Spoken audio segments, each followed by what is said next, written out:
Hello guys, welcome to travel diaries.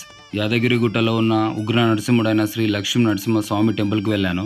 Temple history తెలుసుకుంటే యాదరిషి అనే ఒక భక్తుడు కోరిక మేరకు స్వామివారు లక్ష్మీ సమేతుడై శాంతమూర్తి రూపంలో ఇక్కడ కొలువయ్యాడు. అక్కడ మనం ఓన్ వెహికల్స్లో వెళ్ళాలి అంటే 500 పార్కింగ్ ఫీ ఉంటుంది. అండ్ లేకుంటే ఇలాంటి బస్సెస్ ఫ్రీగా రన్ అవుతుంటాయి పైకి వెళ్ళడానికి. సో పైకి వెళ్ళాక దర్శనం బ్యాగ్స్, ఫోన్స్ అలౌ ఏమి ఉండవు. లాకర్స్ యూజ్ చేసుకోవాలి ఫోన్స్, బ్యాగ్స్ పెట్టడానికి. అండ్ ఇంకా ఈ గోల్డ్ కలర్ లైన్స్ ఉన్నాయి కదా, ఇందులో వెళ్తే డైరెక్ట్గా మనం గర్భగుడికి వెళ్తాం. లోపల గుట్ట కింద కొలువైన లక్ష్మీ నరసింహ స్వామిని దర్శించుకున్నాక మనసులో ఏదో తెలియని ప్రశాంతత. అన్నీ మర్చిపోయి ఉగ్ర నరసింహుడిని దర్శించుకోండి, అన్నీ ఆయన చూసుకుంటాడు.